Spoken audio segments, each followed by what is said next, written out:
କଥା ଆମେ କହୁଥିଲୁ ଲୋକଙ୍କର ଆବେଗ ଥିଲା ଯେ ପିୟୁସି ହଠାତ୍ ଯେ ଗୋଟେ ବୋଝ ଭଳିଆ ହେଇଗଲା ବୋଲି, କିନ୍ତୁ ଏମିତି ନୁହଁ, ମେଣ୍ଡେଟୋରୀ ନୁହଁ, ଇଏ ମେଣ୍ଡେଟୋରୀ ନୂଆ କିଛି ହେଇନଥିଲା, ମେଣ୍ଡେଟୋରୀ ଥିଲା ଯେ ଜଣେ ଗାଡ଼ିଟା ଥିଲେ ପିୟୁସିଟା ଆବଶ୍ୟକ, ଯେମିତି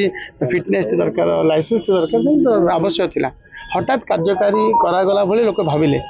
এবং এইଥିପାଇଁ ଯେ ଯେତେବେଳେ ଆମର ଏୟାର କ୍ୱାଲିଟି ଇଣ୍ଡେକ୍ସରେ ଆମେ ଓଡ଼ିଶା ତଳକୁ ଯାଉଛି ଏବଂ ଗୋଟେ ପ୍ରକାର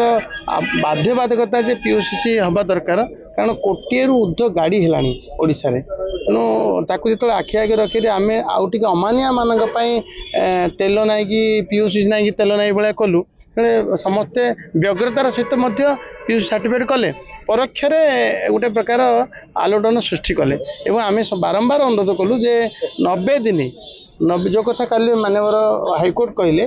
उच्च न्यायालय कहले जे 90 दिन चालान बाकी अच्छे पियूसी हो पार ना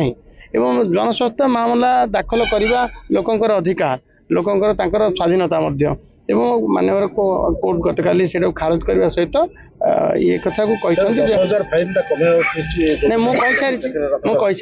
जो भाव 10,000 फाइन सरकार प्राथमिकता नहीं, क्या जरिमाना देकर क्या ये कर सरकार चलवा आम सरकार प्राथमिकता नहीं एवं निश्चित भाव आपको तर्जमा करा कम भी कोहल भी निष्पत्ति नि परम मुहूर्त में मुझे